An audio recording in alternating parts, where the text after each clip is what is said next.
ঘরে বাইরে চাপে এখন পাকিস্তানের কাছে। এক সময় শত্রুর হাত ধরেছে বাংলাদেশ। মিশরে মুখোমুখি শাহবাজ শরীফ এবং মোহাম্মদ ইউনুস। D8 সম্মেলনের ফাঁকে এই বৈঠক করেন পাকিস্তান এবং বাংলাদেশের রাষ্ট্রপ্রধানরা। এখানেই শেষ নয়, পাকিস্তানের সঙ্গে ফের গাঁটছড়া বাঁধল ঢাকা বিশ্ববিদ্যালয়। 2015 সালে পাকিস্তানের সঙ্গে সম্পর্ক ছিন্ন করার সিদ্ধান্ত থেকে সরে দাঁড়িয়েছে বিশ্ববিদ্যালয় কর্তৃপক্ষ।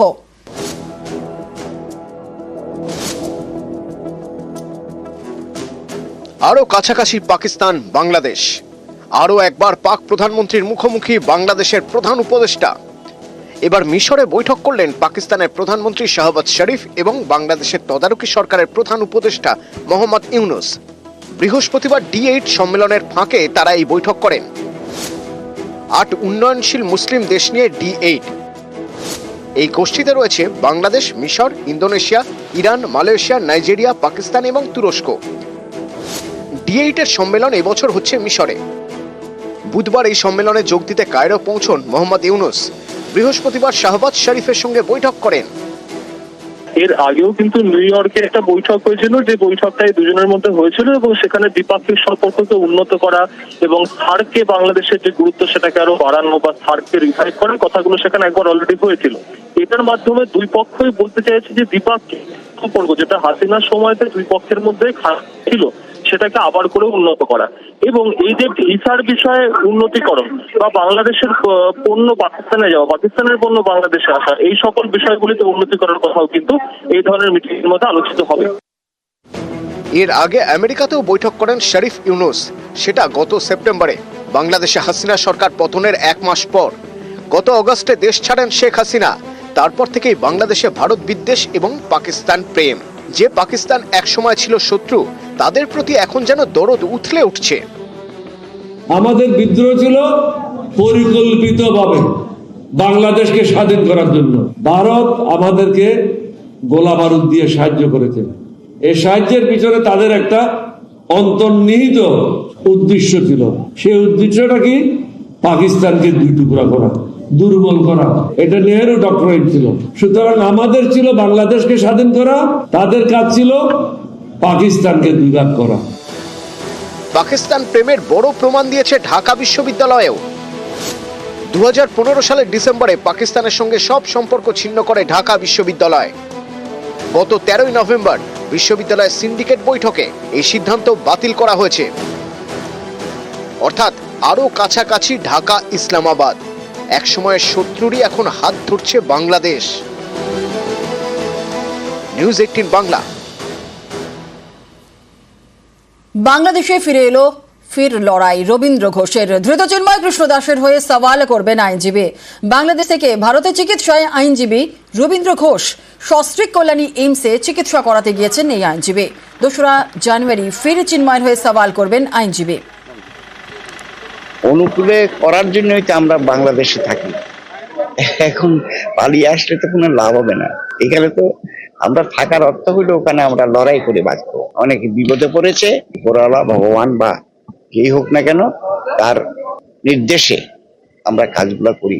আশা করি সরকার বুঝতে পারবে আমরা যে সংগ্রাম করে যাচ্ছি মানবাধিকারের লড়াই, এখানে কেউ আমরা প্রত্যেক লোকের জন্য আমরা মানবাধিকারের জন্য লড়াই করি। কেউ ছোট কেউ বড় নয়। Everybody is equal in the eye of law. আমি তো লড়াই করছি ওখানে কোর্টে, লড়াই করছি যখন যেদিন তারিখ পড়েছে আবার 2 তারিখ, ওই 2 তারিখের আগেই ফিরে যাব আশা করি। বাংলাদেশের কলকাতা দখলের হুমকির পেছনে কি পশ্চিমবঙ্গে জঙ্গি হামলার ছক? প্রশ্নটা উঠছে কারণ এপার বাংলায় ধরা পড়েছে বাংলাদেশে 2 জঙ্গি। মুর্শিদাবাদ থেকে গ্রেফতার 2। দেশের 3 রাজ্য থেকে মোট 8 জনকে গ্রেফতার করেছে অসমের STF।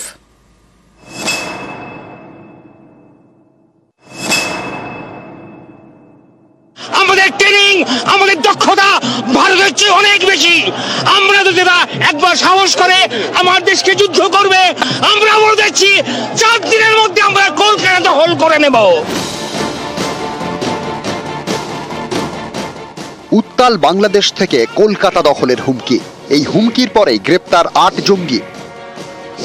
ভারতের 3 রাজ্য থেকে আনসারুল্লাহ বাংলা টিমের 8 জঙ্গিকে গ্রেপ্তার করেছে অসম STF। এর মধ্যে পশ্চিমবঙ্গ থেকে 2 জন, অসম থেকে 5 জন এবং কেরল থেকে ধৃত 1 বাংলাদেশি।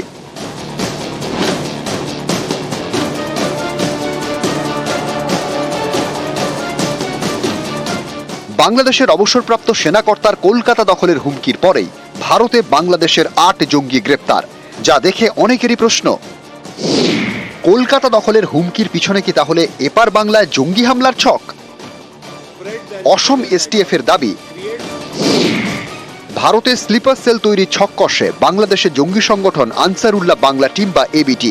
সেই লক্ষ্যে গত মাসে রাজশাহী থেকে ভারতে আসে শাব শেখ, তাকে কেরল থেকে গ্রেপ্তার করা হয়। অসম থেকে ধৃত 5 জঙ্গির মধ্যে 2 জন পশ্চিমবঙ্গে রেইকি করে গিয়েছিল।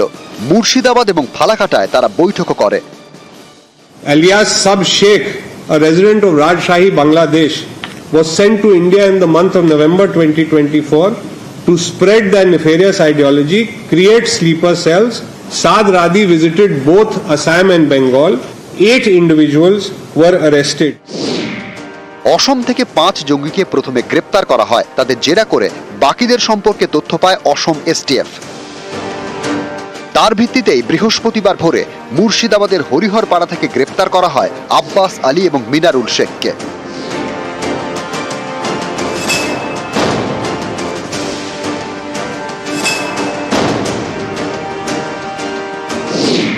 হরিহরপাড়ার নিশ্চিন্তপুরের বাসিন্দা আব্বাস, মিনারুলের বাড়ি হরিহরপাড়ার কেদারতলায়। স্থানীয়দের দাবি, সম্প্রতি এলাকায় মাদ্রাসা চালু করে আব্বাস, সেই মাদ্রাসার জন্য ঘর ভাড়া নেয় মিনারুল। আব্বাস হচ্ছে এখন মাদ্রাসা খুলেছে, এটুকু শুনেছি, এটুকু জানি। কোথায় মাদ্রাসা খুলেছে? এই বাড়িপাড়া হাটে। কে শুনছি যে আব্বাসকে ধরিয়ে লিখেছে ভোরবেলায়, তাই বলছে পুলিশে। ভোর 3টের সময়। 3টের সময় কোথাকার পুলিশ নিয়ে গেছে ধরে? কিছু জানি না, আমরা বলতে পারবো না কোথাকার পুলিশ। বুঝতে পারছি না, কিছু লেগে ধরে লিখেছে। মাদ্রাসা খুলবো, পড়াবো ছেলেকে, তাই বলে একটা ঘর ভাড়া করে মাদ্রাসা ওটা ছেলে পড়াতো। মুর্শিদাবাদ থেকে গ্রেপ্তার আনসারুল্লাহ বাংলা টিমের 2 জঙ্গি। আবার এই মুর্শিদাবাদেই বাংলাদেশি দুষ্কৃতীদের তাণ্ডব। মুর্শিদাবাদে যে ভারত বাংলাদেশ সীমান্ত রয়েছে তার অনেক জায়গাতেই কাঁটা তারের বেড়া নেই। এই সুযোগে বাংলাদেশের দুষ্কৃতীরা রানীতলায় ঢোকে এবং ফসল নষ্ট করে। 2 কৃষককে তারা মারধরও করে। নিউজ 18 বাংলা। আছি পরবর্তী খবরে। ওল্ড মালদায় কার্নিভাল কাজিয়া। আসন্ন কার্নিভাল ঘিরে টাকা নছয়ের অভিযোগ। উপপুরপ্রধানের নিশানায় পুরপ্রধান, তিনি অবশ্য মানতে নারাজ। উপপুরপ্রধান এবং পুরপ্রধান দুজনেই তৃণমূলের।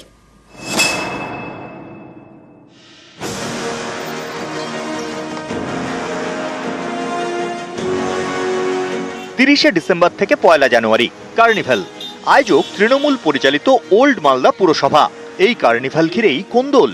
পুরপ্রধান কার্তিক ঘোষের বিরুদ্ধে টাকা নয়ছয়ের অভিযোগ তুলেছেন তৃণমূলেরই উপপুরপ্রধান শফিকুল ইসলাম। তার দাবি, কার্নিভাল ঘিরে পুরসভার নামে লক্ষ লক্ষ টাকা তোলা হচ্ছে, কিন্তু কোনো টাকাই পুরসভার কাছে জমা পড়ছে না। কার্নিভালের বাজেট কত, কার্নিভাল করতে যা খরচ, সেই টাকা কোথা থেকে আসছে, এ সবকিছুই স্পষ্ট নয়। সবই পুরপ্রধানের কথায় হচ্ছে বলে অভিযোগ। ওল্ড মালদা পুরসভার ভাইস চেয়ারম্যানের দাবি, এ নিয়ে দলের কাছে অভিযোগ জানিয়েছেন। জেলা শাসক এবং পুরমন্ত্রীর কাছেও নালিশ জানিয়েছেন। গতবার তো কার্নিভাল হয়েছিল, সেইখানে কিছু অনিয়ম হয়েছে বলে তো আজকে এই জায়গাতে আমরা দাঁড়িয়েছি। সেটা মেনে নেওয়াটা আমার পক্ষে ঠিক হচ্ছে না। স্বচ্ছতা বজায় রেখে সবকিছু হবে। আমি দলীয় নেতৃত্বকে জানাবো, ভোট অফ কাউন্সিল মিটিং এ বলেছি। যদি কেউ এটা প্রমাণ করে দিতে পারে কার্নিভালের নামে কোনো মানুষের কাছে কোনো অর্থ চেয়েছে, যদি প্রমাণ করে দিতে, আমি রাজনীতি ছেড়ে দেবো। যদি আপত্তি তুলে থাকে যদি কোনো ব্যক্তি বা কেউ, সেটা আমাদের নিশ্চয়ই ওখানটা রেজুলেশনে হবে। দলের কাছে যদি কেউ বা কারা যদি অভিযোগ জানিয়ে থাকে, নিশ্চয়ই আমি দলকে বলবো। মালদা থেকে সেবক দেব শর্মা, নিউজ 18 বাংলা।